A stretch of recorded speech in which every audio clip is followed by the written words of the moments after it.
have it blown up if it helps you. Good evening. The time is now 5 p.m. I call this meeting of the Granbury Independent School District to order. Let the record show that a quorum of Board Trustees members is present, that this meeting has been duly called, and that notice of this meeting has been posted in accordance with the Texas Open Meetings Act, Texas Government Code, Chapter 551. The board will now adjourn into executive session pursuant to the following sections. Personnel under Texas Government Code 551.074, and consultation with the attorney under Texas Government Code 551.071, 551.129, real property under Texas Government Code 551.072. And the time is now still 5 p.m.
Board is reconvening following the executive session. We will have recess until 6 p.m. when we will reconvene into open session.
Okay, the time is now 6 p.m. We will now reconvene in open session by beginning with an invocation led by Trustee Moore. Good evening. Would you please pray with me? Dear Lord, we're so thankful for everybody here this evening. And Lord, we're also so thankful for our students, our teachers, and our staff. And Lord, we pray your blessings upon them as we begin this new semester. Open our hearts and our minds tonight, Lord, and give us your wisdom as we make the best decisions for Granbury ISD. Lord, we are so thankful for our community. And we love where we live. And we ask all these things in the name of Jesus. Amen. Thank you, Mr. Moore. Okay, next up we have our pledges and colors presented by GHS JROTC cadets. Please stand with me.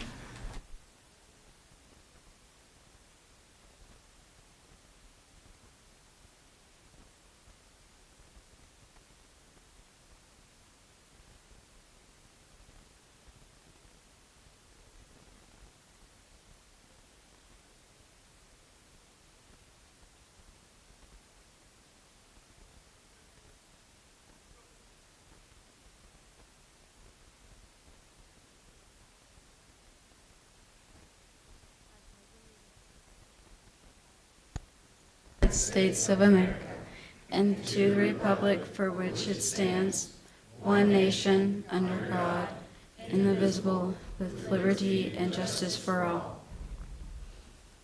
Honor the Texas flag. I pledge allegiance to thee, Texas, one state, under God, one and indivisible. Carry colors. Ready, good, pose. Side set, march.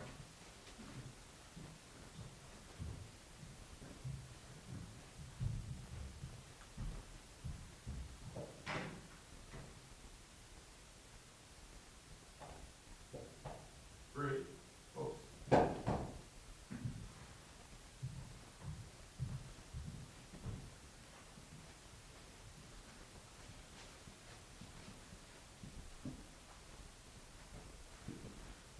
Cover. Right, face. Forward, march. Left, left, left, right.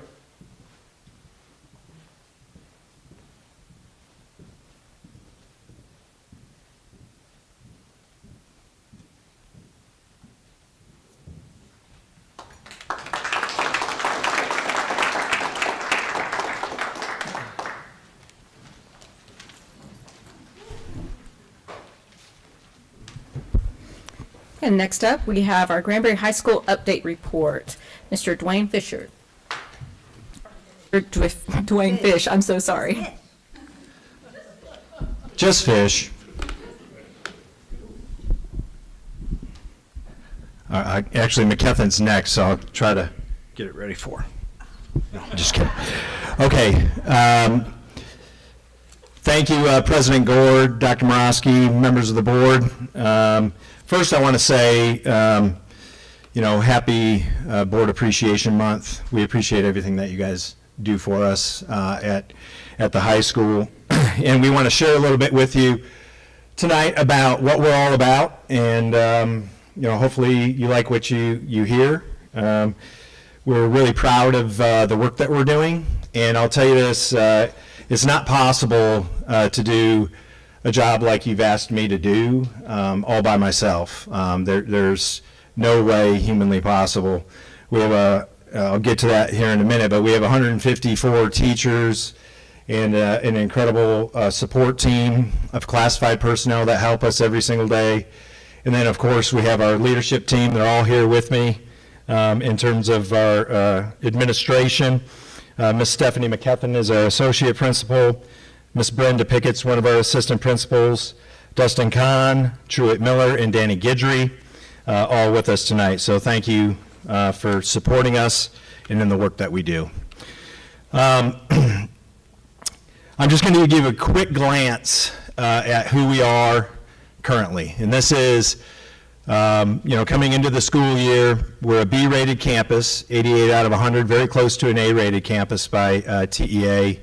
And you best bet that, it's our goal to make sure that come this time next year, I'm standing here telling you that we're an A campus. I don't see why there's any reason that we would not be. We're a campus of 2,207 as of January 6th. We have 45.6 economically disadvantaged population, 15.9% special education, 13.7% are LPAC or ELL. And like I said, we have 154 teachers that tackle this every single day. One of the things that we're particularly proud of in our ratings is the closing of the gaps. The prior administration with Jamie and company did a really nice job over the last couple of years. Dan Allard and the work that you guys did with our language learners really helped us accelerate in closing the gap. So shout out to our special populations team, special education, as well as our EL team that really closed that gap. That's what that grade is all about, and it's about making sure that our students with special needs are performing on pace with their non-disabled peers, or ones without challenges like learning English as a second language. So excellent job there. We're going to build on that, continue to build on that. In partnership, our mission and motto, the mission is really long. There's no doubt about that. But I've highlighted the section that I really want you to pay attention to, and it's empowering every pirate to achieve academic excellence. It used to say every student. I've changed it to every pirate. I want to make sure we're really clear that that is who we are and what we're all about. We're about every pirate, no matter where you come from, what kind of supports you receive, gifted and talented, athletics, clubs, activities, doesn't matter. If you're a pirate, we're going to work for your success. And we believe in be involved, work hard, and be kind. And that's going to be our motto that drives us every single day. Our job as a team in the instruction world and supporting our kids is, we want to make sure that we connect every single pirate to their purpose in order to be successful on our campus and beyond. That's it. That's what gets me out of bed every single day, and that's what I hope gets every staff member out of bed every day too. Okay, so let's look at the be involved portion of this. Out of our 2,200, 1,876 students participate in 39 different clubs and activities. Now, that's an awesome number, but there's a lot of growth there too, because there are some kids that are involved in a couple of things, right? And so they'll get double counted here and there. But it just taken on its face, we have about 400 kids that aren't connected in some way, and so we got work to do there. Our Marine Corps JROTC, who you just saw, phenomenal. Again, national champions, the highest recognition you could receive. We had 2 nationally recognized marksmen, Viola Allen, who just signed to go to TCU, was 3rd place in the United States in the U18 division. I believe there's a special recognition for these students later too, and Matiah Turner with her national record this year. That record, by the way, had been standing since 2012. So I'm probably stealing a little bit of that thunder, but that's okay. We'll keep celebrating it. We also had one All-State band member, and that's Braylon DeSormo. She just received that a couple of days ago, so congratulations to her. We have an all-state dancer also, Paisley Cogburn. Congratulations to her. We have a cross-country state qualifier in Gannon Dolan. We have academic all-state. We have 16 athletes in the fall season that reached that academic all-state. So that's pretty impressive. We want to be really, really good in everything that we do, but we never want to sacrifice our academics in order to get there, and this shows that we are not. Athletic, academic, all district, we have 47 students that made all district, 47 athletes, and that's pretty incredible. And I think there's a special note that goes toward volleyball here. Every single girl on that team made academic all district, so it's pretty impressive. Yep.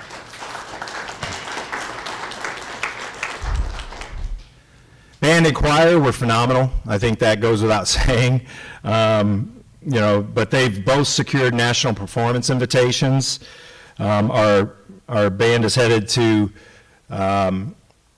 Indianapolis, and our choir is heading to Albuquerque this spring. So both of them have national invites, very special accomplishments by both of them as well. So the Be Involved is going strong here at Granbury High School, and I just want you to know how proud I am, to have the opportunity to build on the success that we have going. Next, I'm going to have Ms. McKethan, our academic associate, come up and talk to you guys a little bit about what it means to work hard on our campus and some of the accomplishments thus far. Thank you all this evening. It is my pleasure to present just a few of the amazing academic accomplishments of our GHS student body. These accomplishments are a direct result of the hard work that our students and our teachers put in each and every day. The first one I'd like to highlight is over 94% of our student population is serviced through our CTE program, and GHS has worked hard over the years to ensure that our students graduate college and career ready. Of our 2025 graduates, 84% of those students graduated, having met the state CCMR requirement. This year as a campus, we have worked hard to build a tracking system to increase and ensure that every pirate graduates with their CCMR point. In 2025, 54% of our students earned at least one industry-based certificate, and as of today, 28% of our current 2026 graduates have already earned at least one industry-based certification. In addition, through our dual credit and dual enrollment course offerings, we work to ensure that over 629 students have the opportunity to earn college credit before they even leave high school. GHS is also very proud of our two National Merit Commended Scholars, Grace Blevins and Eli Forrest, both who were honored earlier in the year by the board for their outstanding academic accomplishments. In addition, Shanice Gibson, a current GHS senior, has been recognized by the Science Society as one of the top 300 2026 national scholars. This is an honor that is bestowed upon only 300 students internationally. Shanice is one of 18 Texas students, and this is the first time any GHS student has been named to this elite group of students. GHS also has 23 AP scholars, 8 AP scholars with honors, 4 AP scholars with distinctions. We also have 4 rising stars, 4 students who have placed within 10 to 15 points of national merit status in our most recent administration of the PSAT, and each of these students are either a freshman or a sophomore, so we are very excited to see where these students go as they continue to pursue their goals here at GHS. Our GHS teachers strive to provide rigorous and innovative instruction every single day. We are very proud and excited to see how each of our 10 GEF grant winners will implement their grant winnings that total $31,682.39 this school year. Finally, Pirate Study is a new initiative at GHS this year. This began the second 6 weeks and has seen a lot of success thanks to the hard work and efforts of April Allison, our Pirate Study coordinator. This program is working to help us to continue to close those gaps for our students by providing targeted Tier 1 instruction for those that are struggling.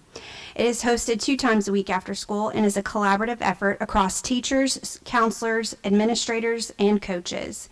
In 6 weeks 3, as you can see, we saw 166 students that were helped based on our referral system, and we are excited to continue to see the growth in this program as we move into semester 2. I'm now going to hand the mic over to Brenda Pickett, one of our other GHS assistant principals, to discuss our Be Kind initiatives. Thank you, Stephanie, and good evening. So for the last 4 years, I have served on my campus as one of our process champion team members for CKH. So it's only fitting that I get to talk to you tonight about being kind. I'm going to share with you how capturing kids' hearts supports our campus motto and helps us move our core value of being kind from an expectation to a lived commitment. CKH provides us with a shared language and framework that defines what being kind looks like in our everyday practice. First, we'll start with social contracts, which are our relationship contracts that state how we will treat each other. These are student created, so it gives them ownership in the decisions on how kindness looks in the classroom, hallways, and other areas of the campus. Just recently, we created what's called our common or universal social contract by taking all of the social contracts from the classrooms and looking for the most common words to come up with a universal pirate manifest.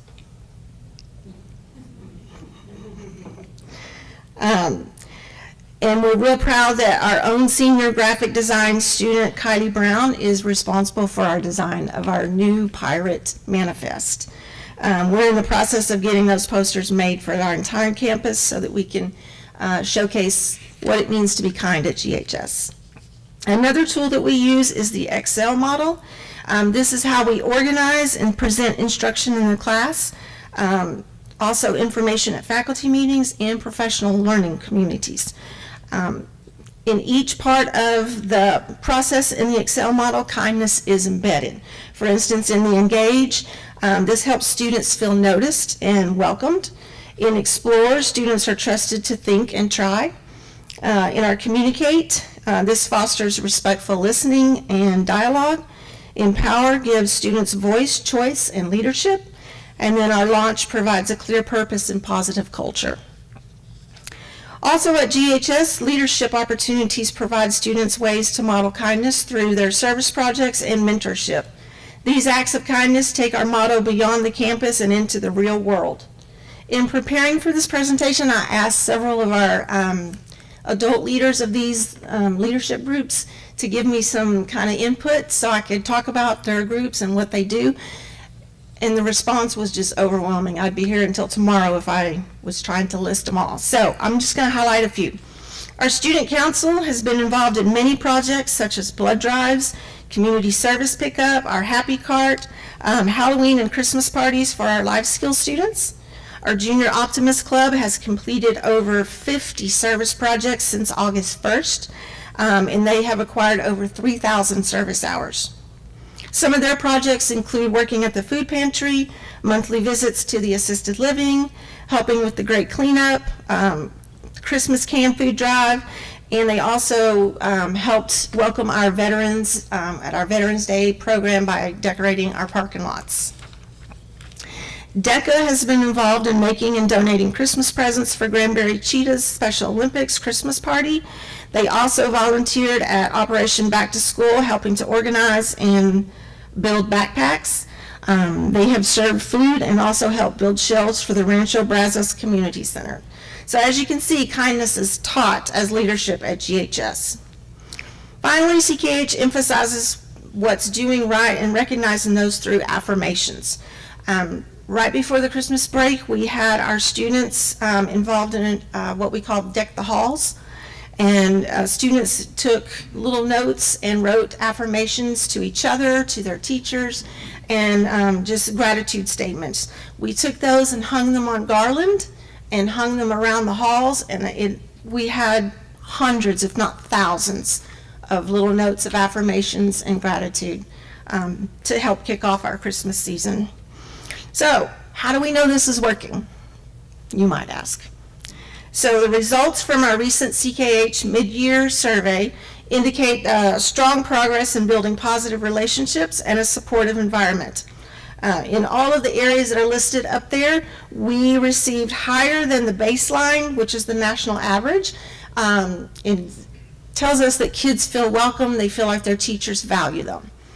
Finally, after 4 years of implementation, I think we're going to reach that Rising Star campus status that we've been waiting on. So yay! Bottom line is that CKH supports our motto by ensuring kindness is consistent, inclusive, and intentional by all members of our school. So be kind is our what, and CKH is our how. Thank you.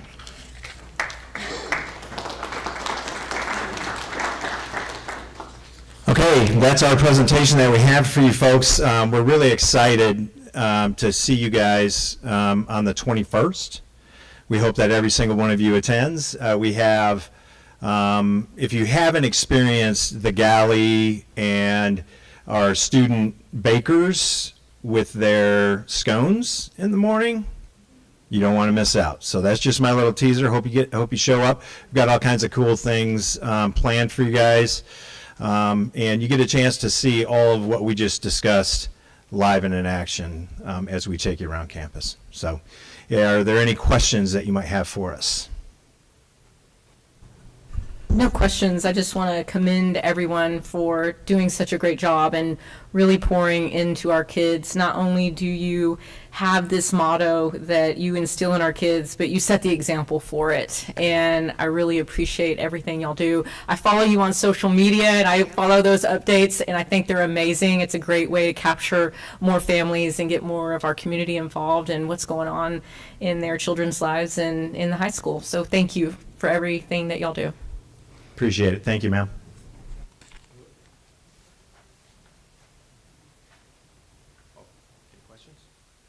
No, I couldn't remember who took a picture. I was just asking Ryan, who knows it.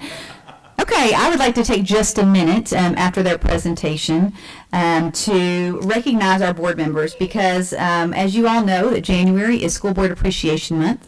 And so our board members give generously of their time, their expertise, and their hearts, often quietly, but always with purpose. They show up prepared, they ask thoughtful questions, and they make decisions with our students, staff, and community at the center. We are deeply grateful for their leadership, service, and commitment to Granbury ISD. And while they take the work seriously, we also love their larger-than-life personalities and absolutely love seeing them around our district.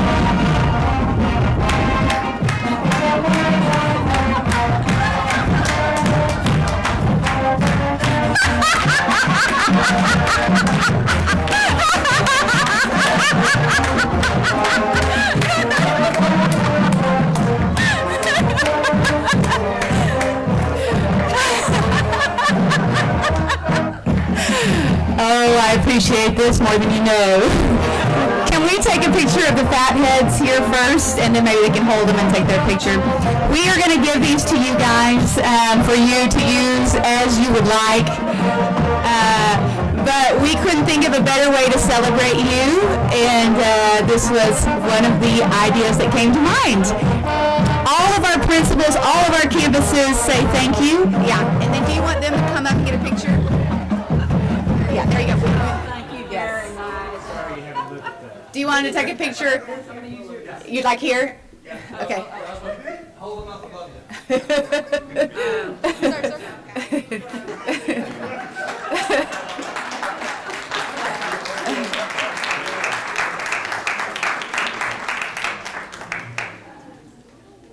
Okay.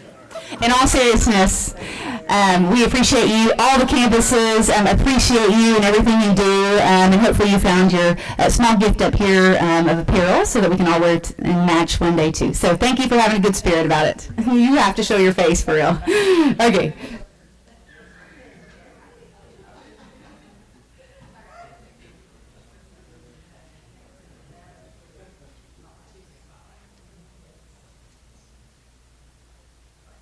All right, next we have our Achievement Spotlight. We're starting with JROTC Student Accolades, presented by Lieutenant Colonel Scott Casey. So as you can see, Marines can't dance. So thank you, Dr. M, and thank you, School Board, for having us here to recognize two of my young ladies on the rifle team. Most recently, we had Cadet Turner, Matea Turner here. So okay, all right. So we were one of 8 hosting locations across the United States for the Gary Anderson Invitational. So they shoot over the course of the week against other individuals all over the United States, and then we go into a final. So just think of the Olympics. You know, you make the top 8 make the finals. So she made the finals, and it's our finals is 10 shot standing. At least in this match it was. And so she shot and was watching the score. I was like, oh my goodness. And I think this is going to be a national record. And it ended up being a national record. So 10 shots, the highest you can get is a 10.9 when you shoot. Okay, so doing some fuzzy math, you know, that's 109 that she could have shot. So she ended up shooting a 106, which is pretty impressive. So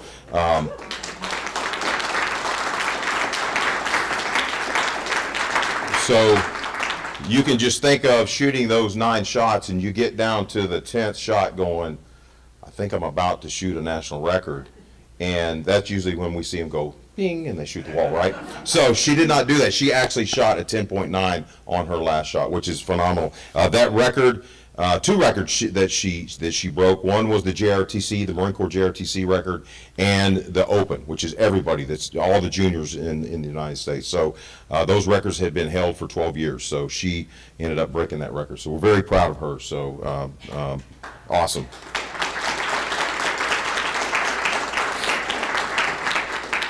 Unfortunately for me, she's a senior, so if we could maybe do something about that, school board, and have her stick around. So, and then our second young lady, team captain, our sergeant major, Captain Cadet Viola Allen. We went up to to Colorado here in December and Winter Air Gun, and that's a big match. So you have Olympians there, college kids there, the top juniors in the nation are there. So hundreds of individuals up there shooting, and it's air rifle. It's all from the standing position. So she posted some impressive scores, 620 and 622. So you get to add the decimals to that. And so in her age group, so everybody under U18, she ended up getting third place, which is impressive. What's more impressive is she was 19th overall out of collegiate shooters and Olympians for the females, and she ended up scored higher than 17 current college kids that are shooting in college right now, which leads me into her next achievement was here last week.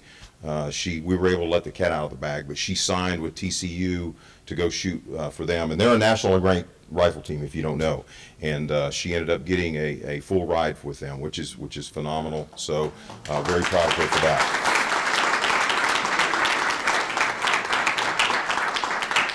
So obviously she's a senior as well, so if we could maybe do something about keeping her around for another year. So, but thank you guys for having us come out and recognizing these two young ladies. We'll be heading out here in a month, going up to Utah to defend our national championship, and we'll be sending back some good word, or well, I'm not bringing them back. So, but yeah. So, thank you guys for having us here.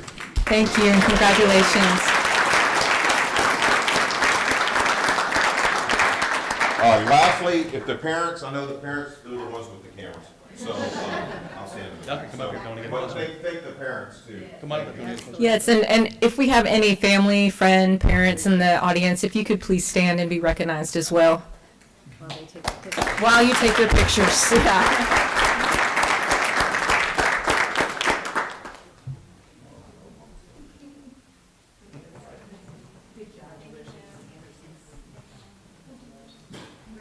Yes, ma'am. Thank you. And next up, we have the Schottenkirk Senior of the Month, presented by Schottenkirk. Thank you guys for inviting us out today. I had the pleasure of spending last weekend with the a few other people. I'm the new general manager of the Hyundai store out here. I took over for Brian Thompson. I'm sure he's been up here numerous times for you guys, and I'm happy to take over the reins of taking over this honor and the responsibility of presenting this award. I want to also say to everyone at this in the room here that I had the pleasure of going to the stock show here recently this past weekend for Hood County, and I got to meet a ton of kids ranging up between probably 6 years old all the way up to seniors in high school. And I want to say great job on every single person I met. It inspired me to come out here and spend a few extra minutes talking about just the amount of courage it took some of these younger kids to come up here and meet me. We got to invest a little bit of money in the community at that and do some things for them. But every single person I met from Granbury ISD was phenomenal, very well respected, very well spoken, and I really want to commend everybody that does their part in contributing to that. So I did want to acknowledge that as well as the Senior of the Month. I had the pleasure of spending some time with him, meeting him. It looks like this is Arthur Balela Lovizara, okay. I want to make sure I practice that name with that because I want to make sure I didn't mess this up. It looks like Arthur was actually born in Brazil, which is really exciting, really cool. Moved here to the United States when he was 9 and relocated to Granbury in 2023 from Commerce, Texas. And again, I got to spend a little bit of time meeting him and learning a little bit more about him. He did mention that he is an active member in the Optimist Club, which I'm a big fan of. I've done a lot of galas and a lot of events with them, and I told him I really thoroughly enjoy spending time with those guys. Those kids are absolutely amazing. And also the kicker for the football team. So he's hopefully going to be going on to continue doing that, is what I hope to be able to watch him hopefully be in the NFL one day. You never know. These kickers are doing amazing things right now, so I hope to see him continue that journey on as long as possible because it's a great opportunity to be able to shine and show off his skills. Also, as a part of the powerlifting team, so that's lifting anything heavy is not easy, so I can always appreciate that. Looks like he plans to attend Texas Tech University, so always a big fan of the Red Raiders, right? Okay, sorry. I was big excited when I saw him wearing the Texas shirt. I thought he was going to be going to Texas, and all of a sudden threw a little bit of a curveball at me. So I was not prepared, to be honest with you guys. I was sitting there going like, hook 'em horns and do all that, and then all of a sudden I'm doing this. I don't know what's going on right now, but either way, you staying in Texas is important of that because I am a big fan of the Texas school system, and I do want to congratulate you for doing a fantastic job this year and being a part of our community. And I want to present you with a reward for Student of the Month, and congratulations. It's a big deal. Appreciate you.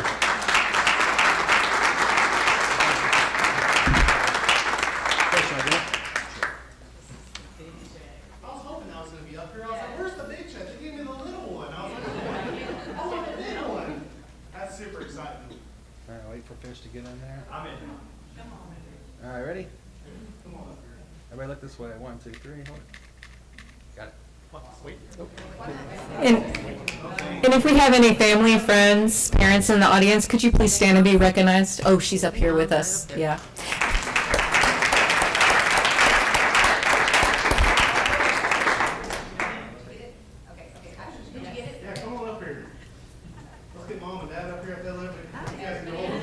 There we go. Come on in. We're all family now. Hey, thank you guys so much.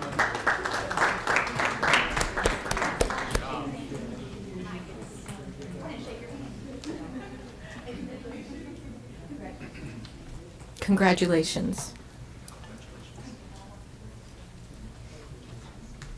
Okay, next we're moving on to community donations presented by Mr. Tim Bolton.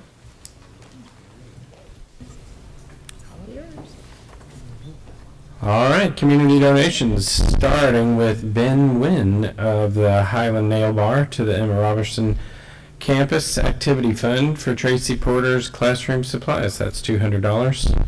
Also a donation from Campus PTO to the Acton Elementary Campus Activity Fund for the upcoming K-5 field trips, $30,000. Donation from One Route Group to the GMS Theater Student Activity Fund for the support of that program, $250. The same One Route Group to GMS Choir Student Activity Fund, again for $250. Donation from Susan and Jerry Schaffner to the GMS Theater Student Activity Fund in support of that program for $250. Donation from Michelle Summers of Home Depot fame to the GMS Campus Activity Fund for Christmas donations of $193. What did I say? Donations. Oh, decorations. Thank you. Donation, I said donation 8 times already. Donation from Sean Morgan, Cary Street Partners to the AMS Theater Student Activity Fund, Shrek the Musical for $100. Donation from Dance Dreams to the AMS Theater Student Activity Fund, also Shrek the Musical for $100. Donation from Sean Whitlock, Cooper's Old Time Pit Barbecue for to the GHS Barbecue Team Student Activity Fund as a sponsor, $1,500. Donation from Will and Angie Leisure to the GHS Barbecue Team Student Activity Fund for support of that team, $150. Donation from James Lucky from the Law Enforcement Association of Hood County to the GHS Law Enforcement Forensic Student Association Student Activity Fund to sponsor the club t-shirts, $500 for that. Donation from HGMA to the GHS Junior Optimist Club Student Activity Fund in support of that program for $75. Donation from Lake Granbury Optimist Club to the GHS Junior Optimist Club Student Activity Fund to fill the athletic freezer with Uncrustables, $800 in peanut butter and jelly. Donation from GHS Stowaways Booster Club to the GHS Stowaways Student Activity Fund to supplement travel to HTE Dallas Holiday Parade of $1,645. Donation from TEA to go. T to go. Oh, T to go. Thank you. We're in this business. TEA means something else. From T to go. Excuse me. T to go. To the GHS F1 Student Activity account in support of that program's Spirit Night for $300. Donation from an anonymous donor to the CTE Campus Activity Fund in order to fund dual credit fees, for $600. Donation from the GHS Girls Golf Booster Club to the GHS Girls Golf Team to supplement travel to the Lubbock tournament for $2,000. And last one, donation from Lake Granbury Medical Center through the Touchdown Club to the GISD Athletic Department of a Kawasaki utility vehicle to assist the athletic trainers in hauling equipment within GISD facilities for $15,281.09. The grand total this month, $54,194.09. Thank you, generous donors. Yes, definitely. Thank you. We couldn't do what we do in this district without your support, and we are truly grateful for it. Moving on to public comments. We didn't have anyone sign up to speak tonight, so we'll go straight into consider action on items discussed in closed session. First one up is staff recommendations.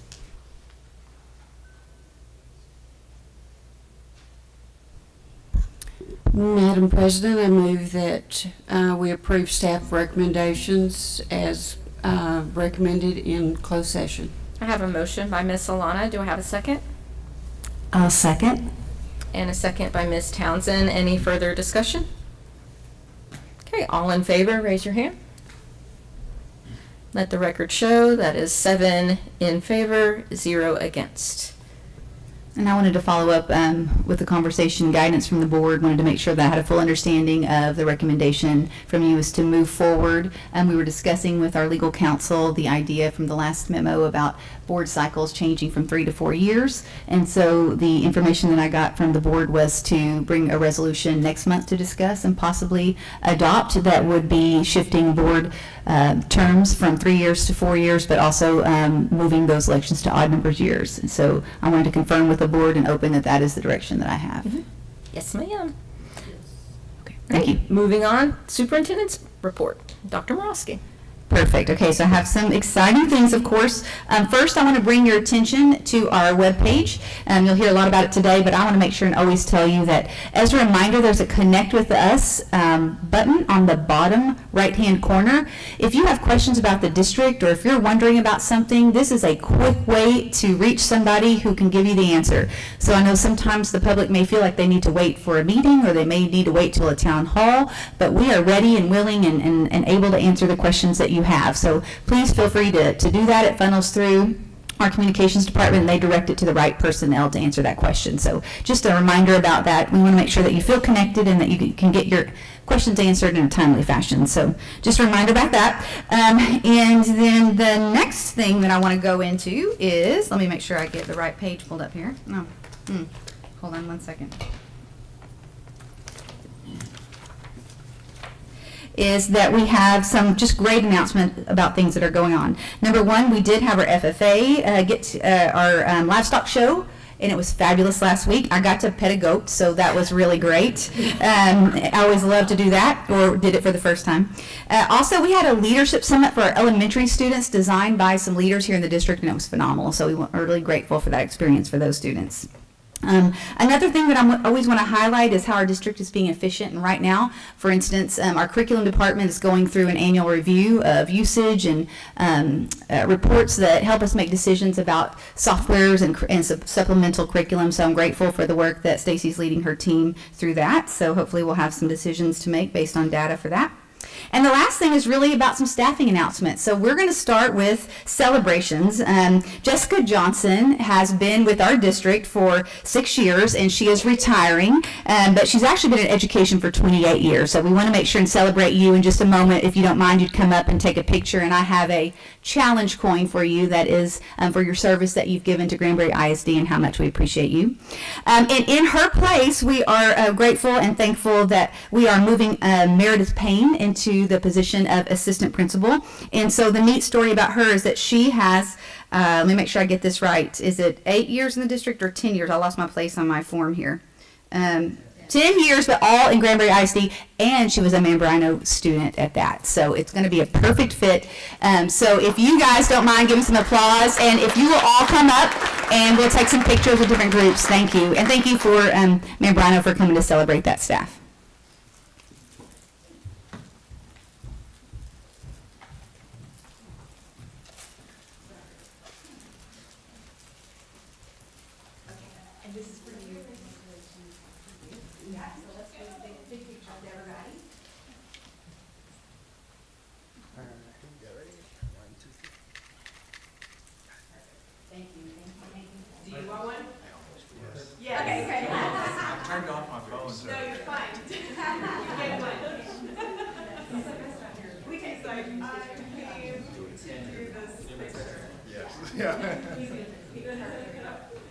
I'll send it to Meredith. You'll get it quicker.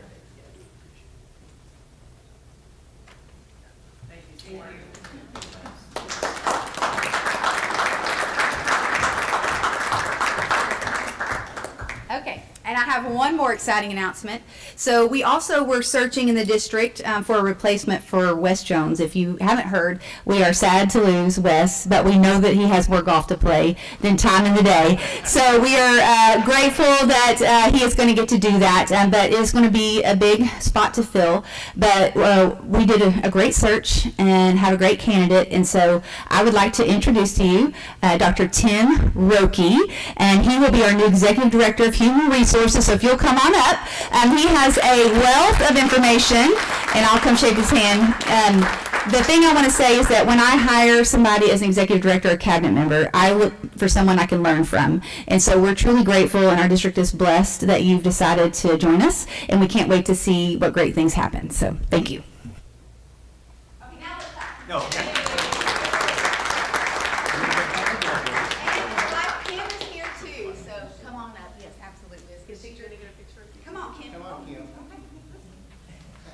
You able to take one with your phone too? Yeah, that'd be great. Perfect.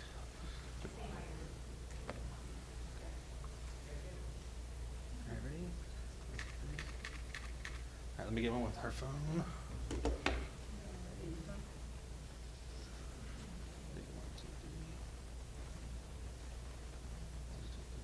Got it.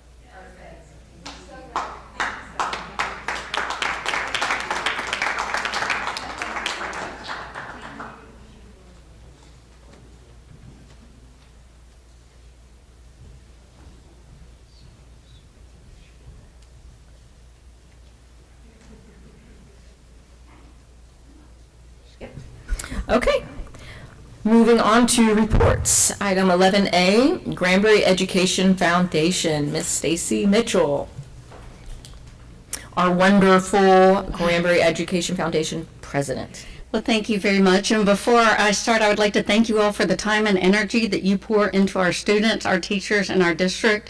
We could not do what we do without the strong leadership that you pour into us as well. So we so appreciate that.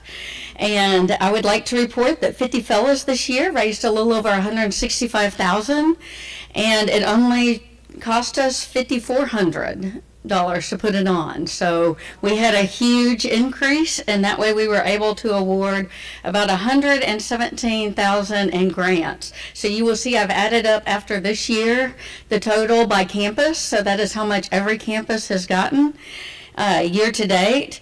And I also wanted to let y'all know we've started a few awards we've done for a little while, like our college tours to the counselors at STARS and CTE certification.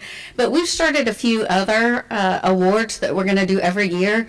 We send the special programs to the YMCA. We started that a couple years ago. And so we fund that so that they can all go over there every year. And we also had a donor that wanted to support UIL with a donation of $2,500 for study material and entrance fees. And so anything over $2,500 can be earmarked for a certain program, and they wanted it to go towards the UIL. And then I'm so glad that Dr. Morawski mentioned the Leadership Summit, because that was a grant that we did this year, and a few of our board members came and were so excited about it that were there. And Lisa Oliver was telling us how incredible the event that was. So we voted to make that an annual special award of $1,500 every year, and we'll check with them each year to see if they need more. But I mean, the leadership coming from all the elementary schools together across the district leaders have to be trained, and that's incredible. And thank you all for doing that and supporting us with that. And the last thing I would like to let y'all know too is all of you were aware of our Ledbetter donation. We are now up to 15 scholarships that we do, $2,000 each. We do 9 for students, well 10 actually. We did a workforce one too for a student that Jerry Durant came and told us he was always on time. If he only had his tools, he would be the perfect employee. So we chose to incorporate a workforce scholarship too, and we're going to start buying tools or giving to a student in need in that area as well. And then last year we started, as Ms. Ledbetter had wanted us to do, working for teachers and administration as well. So we did the 2 elementary teachers, the $2,000 to go to their year-long summit that they're going to, conference, and we're going to do that as well. And then hopefully after this year we'll be able to broaden that to teachers and different things too. We just wanted to get our feet under us with what we were doing. So, and we also, just so you know, some of you that may have been new, our scholarships, the Ledbetter, are $2,000 a year. So we have some this year that are coming back for their 4th year. This is the first time that they can come back for their 4th year of scholarships. So in total, we've given $48,000 just in scholarships across the district. So, and we also did implement giving half back to the campuses. So whatever each campus donates towards 50 Fellows and their employee, we give half of that back just to that campus to get more supplies to continue grants and do programs like that. So just thank you so much, and we appreciate you. So, and do y'all have any questions? No? Okay. Thank you, Stacy. Thank you.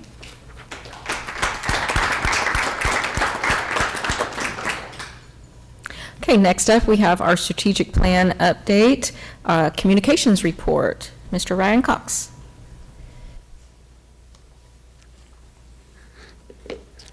Make sure my own equipment works. All right, good evening, President Gore, trustees, and Dr. Morosky. Thank you for the opportunity to share an update of the work of the communications department this evening. I want to start by saying thank you to this board for your continued trust and support. Clear, consistent, and transparent communication doesn't happen by accident. It happens because the board values openness, community engagement, and keeping our stakeholders informed. That alignment is exactly what our strategic plan calls for, and is reflected in the work from the communications department that you'll see tonight. This slide highlights our communications team and the scope of work we cover district-wide, from website management and social media to crisis communications, branding, internal communications, media relations, and public information request. I have 2 amazing assistants that have been with me since I began in this role in 2023, Lily Hardenbrook and Kelly Brown. I believe you're only as good as the people around you, and these 2 help me make my job easier and make Granbury ISD better. Every role here supports one central goal from our strategic plan, building trust through clear, consistent communication. Whether we're communicating with staff internally or families and community members externally, our focus is always on accuracy, accessibility, and transparency.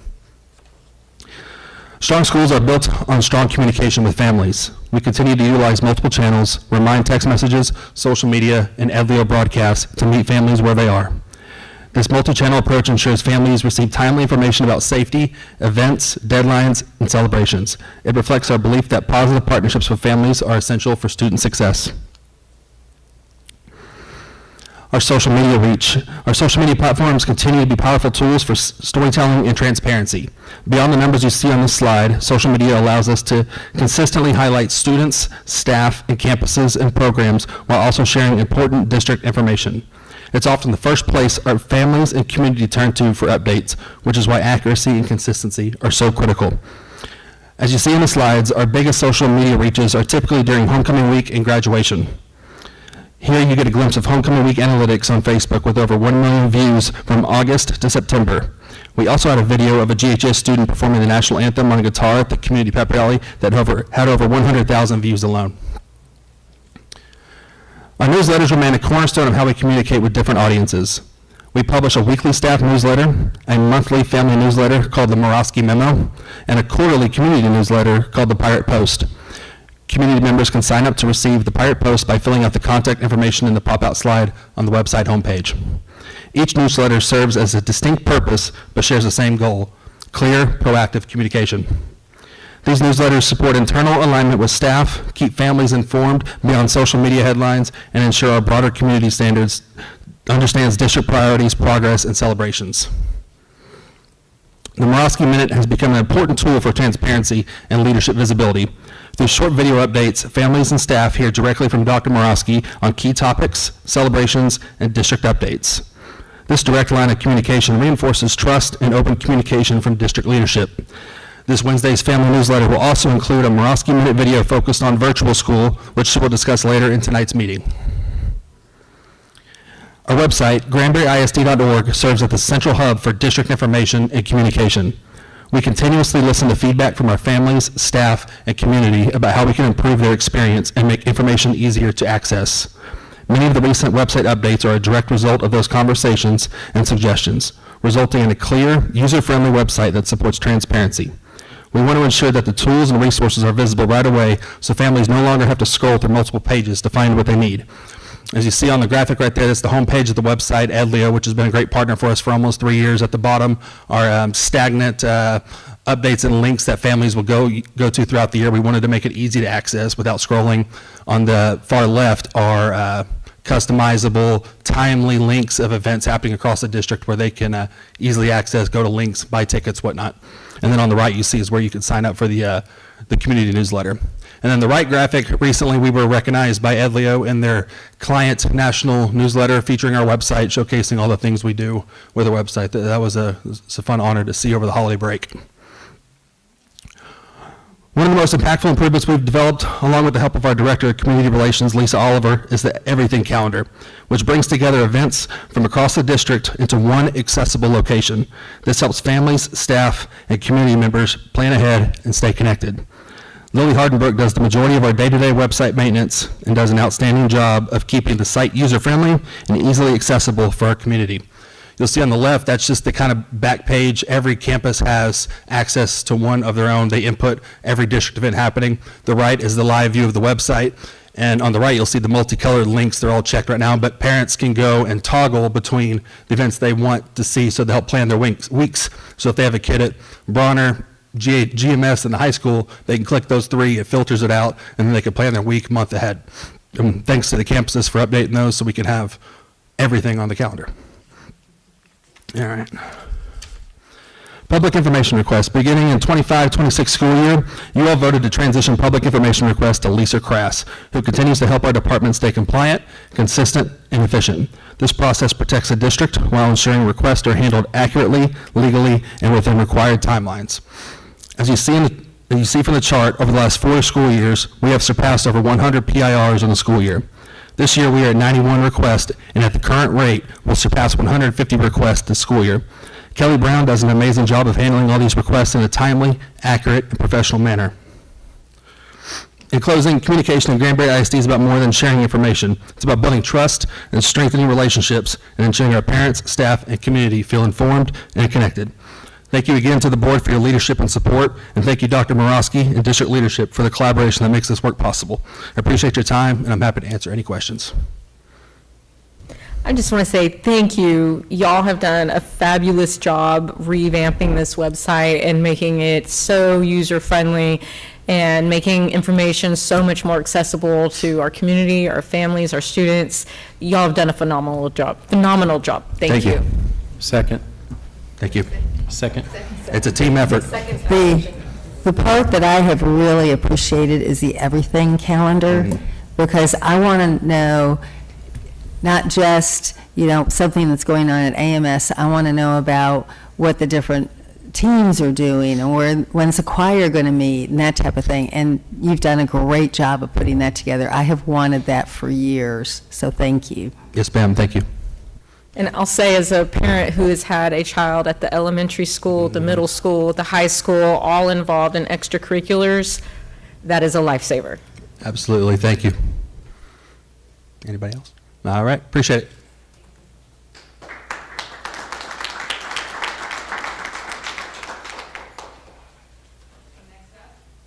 Next up, we have our virtual school exploration. Dr. Morosky.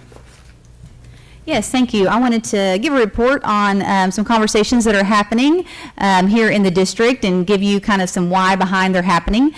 So we'll start off with the next slide, and I wanted to start with a conversation about enrollment. And so you will see here, it's a little bit hard to see, so we're going to dive a little deeper in the next slide. But each one of these lines represents a school year and the amount of students over every month for the first semester. So just take a minute. At the bottom, you'll see those are the weeks that we tracked. On the left-hand side, you'll see the enrollment of students. But the main thing I want you to see is that we had tremendous growth. You can see 2020, 2021 down there in the blue, and then going up, growing, different lines. But the one I want to bring your attention to is this year, and it is the brown line, but there is a gray arrow pointing to it. So I want you to see where our enrollment is right now, because we want to make sure that people are informed about what's happening. So we're going to go to the next slide now that we know that brown line, and we're going to look and we're going to compare our yellow line, which is our current year enrollment, against the blue line, which is last year's enrollment. So what I want you to see is that there was a very similar trend in all of the last ones we saw, depending on how many kids were in the district. But what you'll notice here is that in October, we are noticing a decline in the students over the last couple of months. So I have tasked my team to really dive into the information about why and where these students are. And so next month, I would like to bring to the board just an enrollment report with the information that we were gathering. But with this in mind, it really created the sense of urgency for us to consider something that the legislation voted on at the last session. So I'm excited to go to the next slide and really talk to you about what's happened. And so for the first time, the legislation has opened up the opportunity to any school that would like to plan for a virtual or hybrid school. And with the planning, they are planning to give some of the same ADA, our attendance money and enrollment, to a virtual program if designed around the rules that TEA set. So on this screen, I'm not going to go into the rules. We're going to have more on that later. But the two things that you need to know is that the way the legislator set it up is that students would count towards average daily attendance in the same manner as traditional students, and also that the district maintains local control over program design, communication with families, course offerings, and that are aligned to district goals and student needs. So that's really important for us to consider if we are going to introduce a new type of learning to our district, that we have control over those two things, and that we also are getting compensated for those students that are in our school. As we go forward, I'm also tasking this group for us to reconsider a local policy that was adopted in the fall. And before our numbers started dropping, we decided to implement a pilot program for our homeschool students because we wanted to serve the students in our area and to have a pilot where they would be able to participate in our UIL activities. And so I'm asking the board to reconsider with the numbers that we've seen. The number that I didn't say out loud was that we're down 100 students.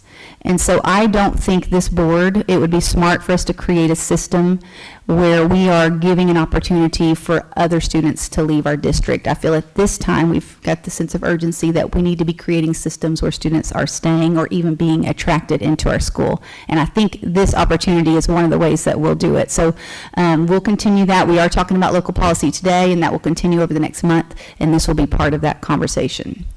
And now to the next slide, which is really where we are in this conversation. So I have had a lot of great conversations about virtual school. At this point, we're looking at a hybrid program, which means that students would come to school at least once a day, and the team that's working on that's going to really design what that looks like. But students would be required to come to campus every day.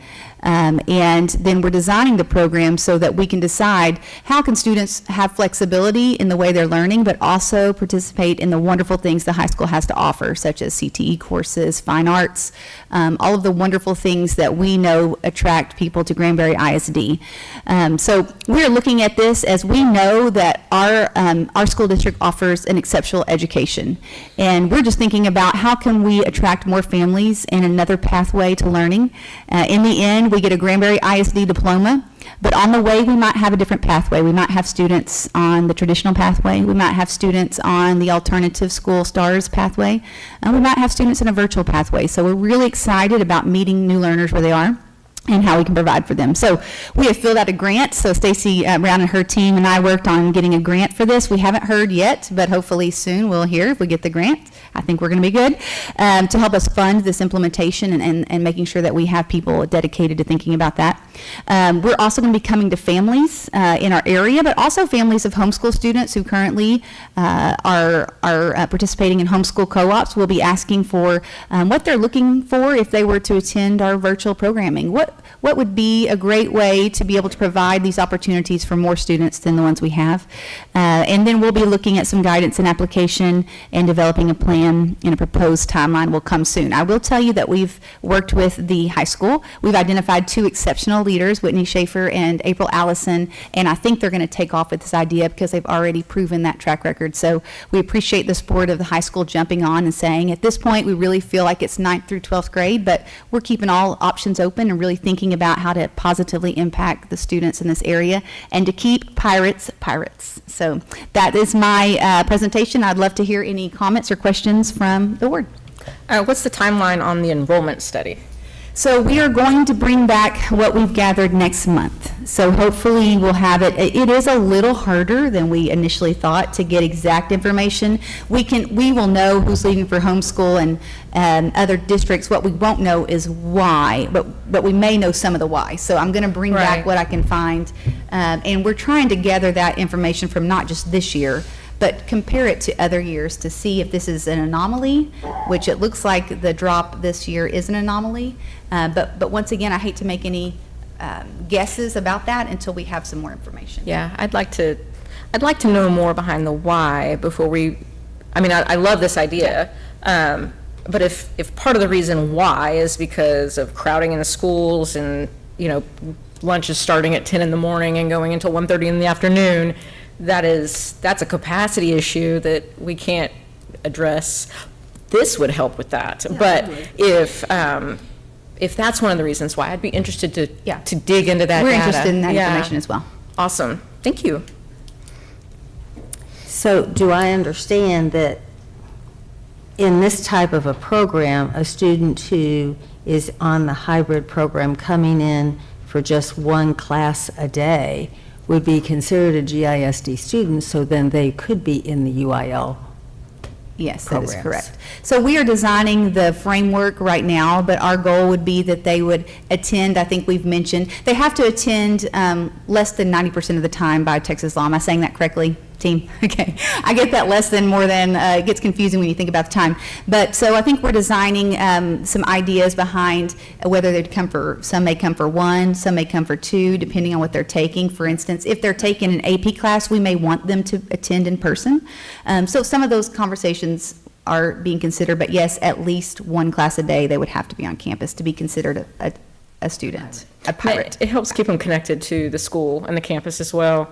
And if they're still eligible to compete in UIL, if they're part of this program, that also helps keep them connected. Absolutely. And be a pirate. So yeah, I like it.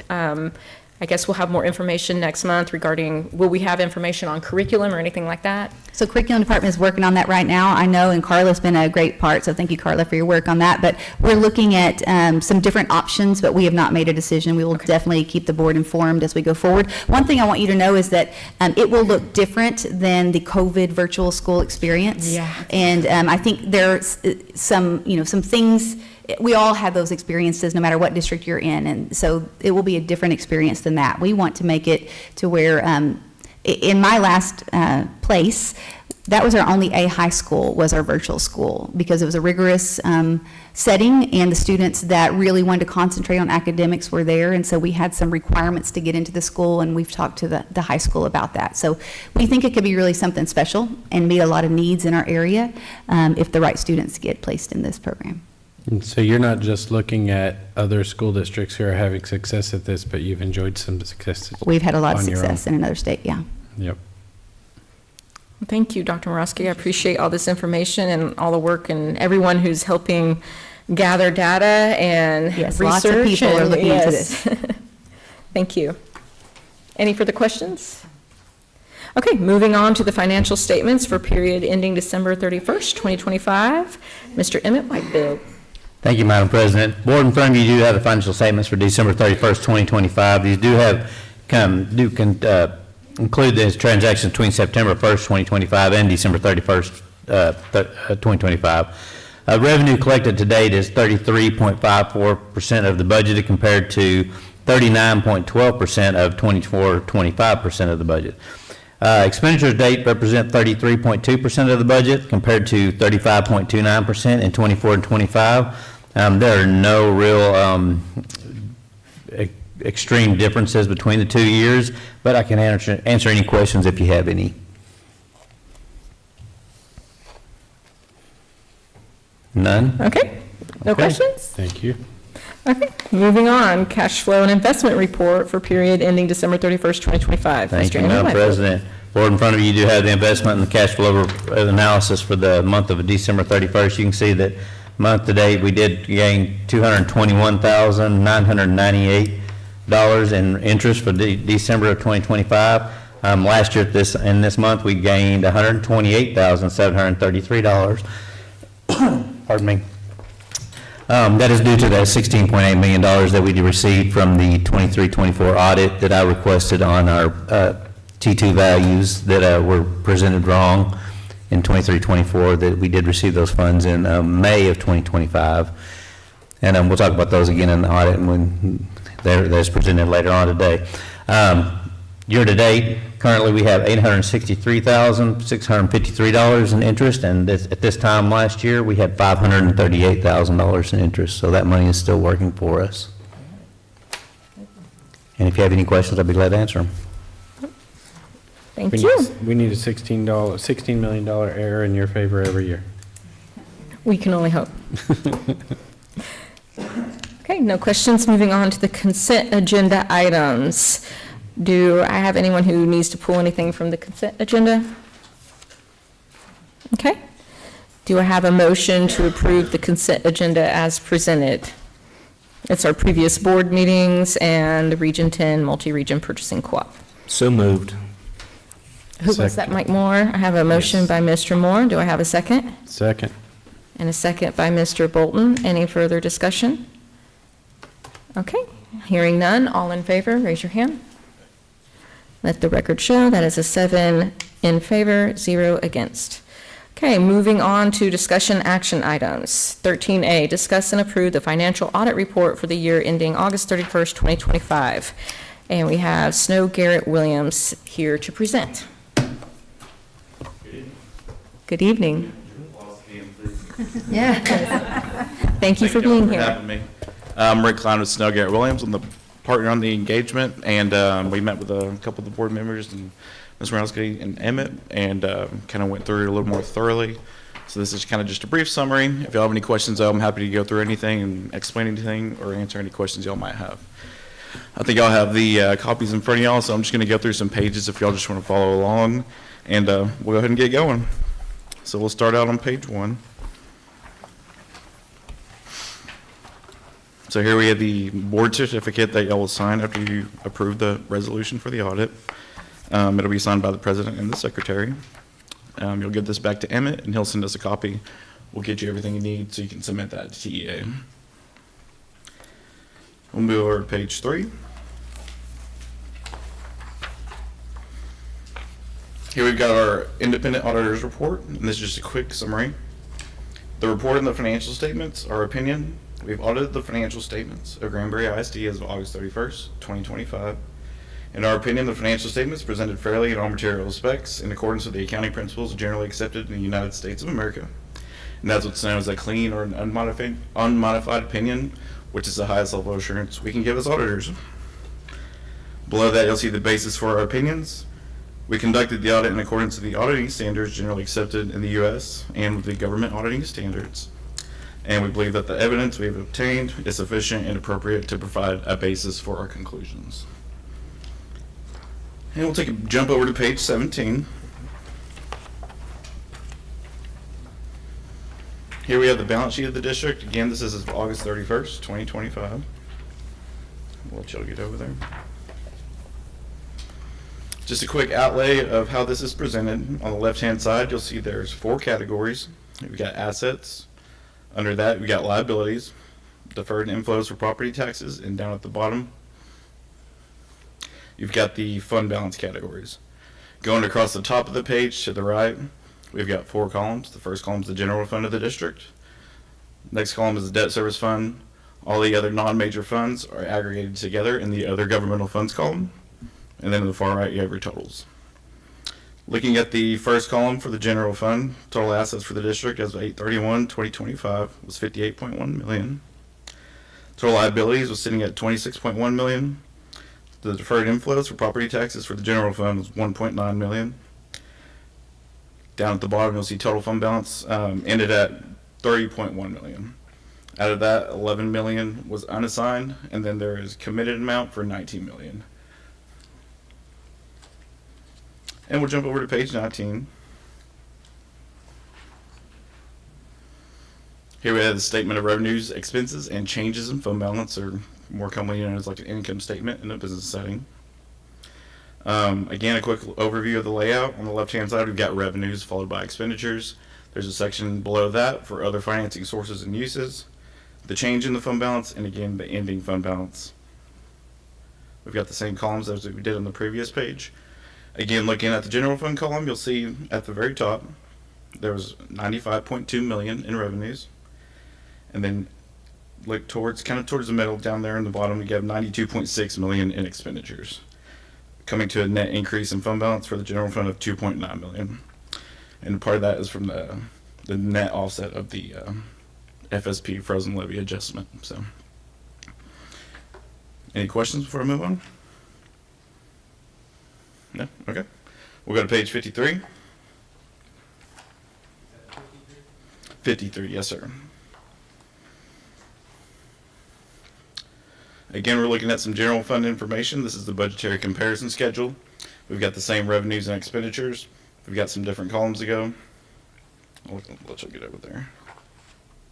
First column is the original budget that was adopted by the board. We've got the final budget following that, actual numbers, and then the far right column is the variance between the final and the amended budget. You'll see that total revenues came in under $14.7 million. Again, that was for the adjustment for the FSP frozen levy adjustment. And then down at the bottom, you'll see that the total expenditures came in under total budget by $3.4 million.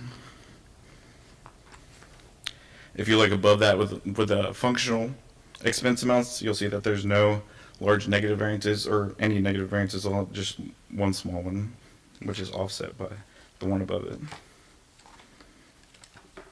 And one last page, we go to page 75.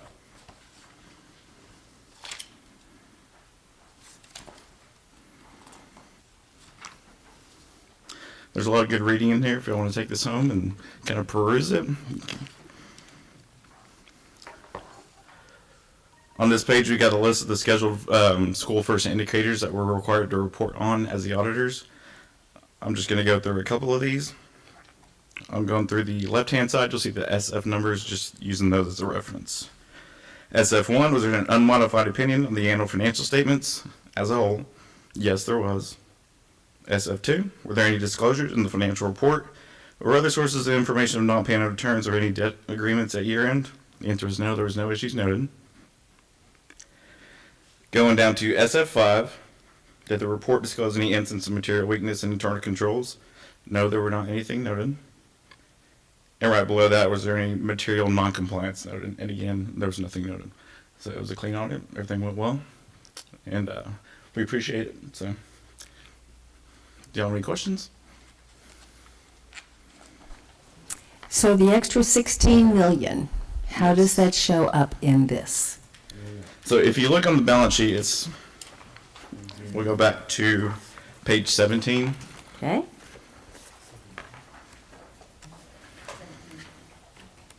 So rather than it being reported as a revenue to show like an increase in your fund balance, it's kind of right smack dab in the middle of that page. It's the line 2300, the unearned revenue.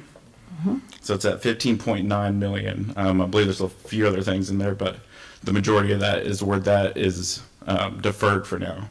And that will be recognized over the next year through the next allotment from the state funding. So Thank you. Yeah. All right, well, that's all I've got for y'all.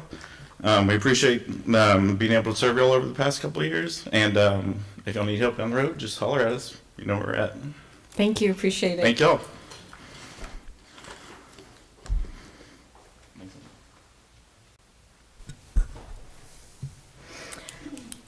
Okay, do I have any motion to approve the financial audit report? Madam President, I move we approve the financial audit report as presented. I have a motion by Ms. Solana. Do I have a second? I'll second. And I have a second by Dr. Lawrence. Any further discussion? Okay, hearing none, all in favor, raise your hand. Let the record show that is 6 in favor. Any against? Raise your hand. And 1 against Mr. Bolton. Okay, moving on to the next item. This is discussion only. This is our first look at the Local Policy 126 update and recommendations. Ms. Tammy Clark. Thank you. I am so excited to go last about local policy. I know you guys are too. So we'll get right to it. So last month we went through our legal policy update and the changes that ensued. And now we're going to discuss the local policies that you have to consider and look through over the next month. And then we'll update them with board approval next month. The legal changes are what drives a lot of our local policy changes. From all of the local policy changes that if you look in the summary of local policy, I pulled out 9 plus 1 because it's not going to be in this summary of local policy, but it's one that was driven from one of the legal changes to highlight tonight for your consideration. Of course, you probably want to read all of them, but I pulled out 9 plus 1. Local policy will be required to be adopted by the board next month, and so this is a first review. So again, the overview of the board policy structure, I put in parentheses how many are on the local policy update in your packet so that you can see in each section. So no changes to the basic district foundations accountability section A, a couple of changes in section B, and I'll go over these and so you can see. But it prompted 27 plus, I'll say 2 local policy shifts because that one from the legal of Senate Bill 11 is going to drive 2 local policy changes if you adopt it. And we'll talk about that in just a minute. So in local governance, 2 that I thought we should talk about. BE local, it's just the wording to match the new legal requirements. So the minutes including each one of your votes by name and posting the board agenda now 3 business days instead of 72 hours in advance. So that matches the legal. In BED local, we've asked for this update. It wasn't driven by 126, but we did need to change the time for signing up to public comment and board policy to our current practice.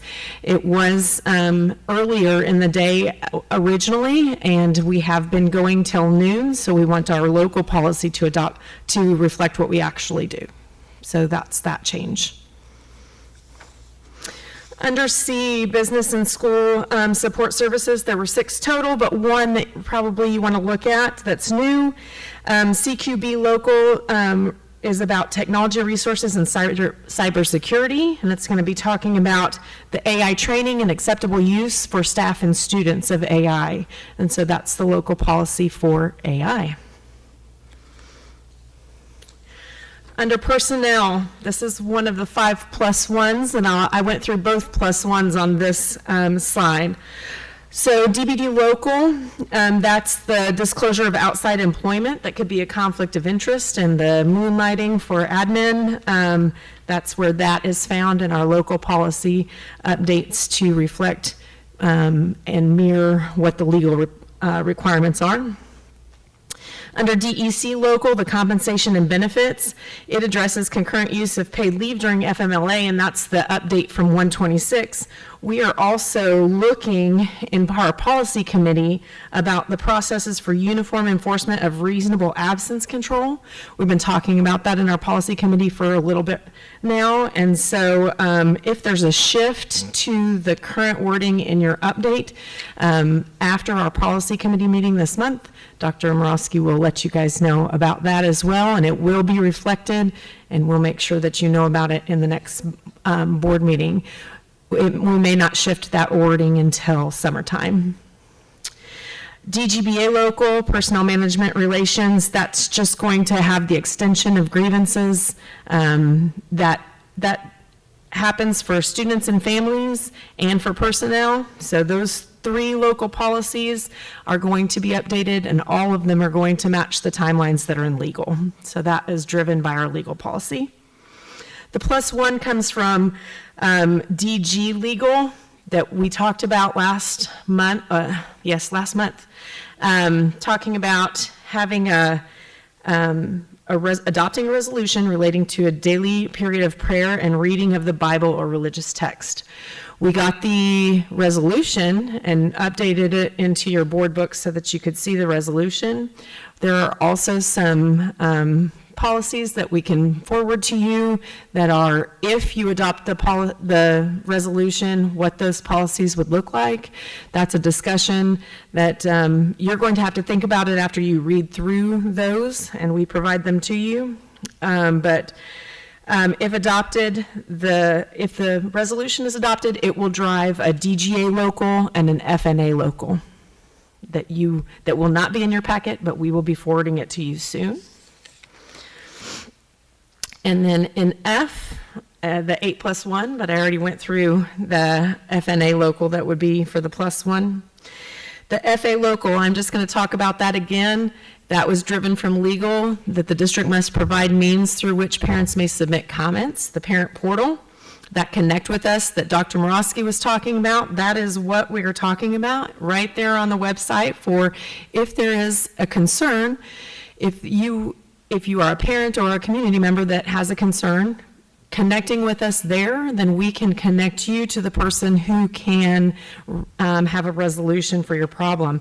If that resolution was not at the classroom, campus, or department level, then we will be able to meet your needs faster than any other means. So that Connect With Us button is very powerful, and FA Local is our local policy for that. FEF local is attendance release time. For any release time courses, it talks about the requirements for the district, the family, and the provider of the release time course that has to be followed in order for it to count for a release time course.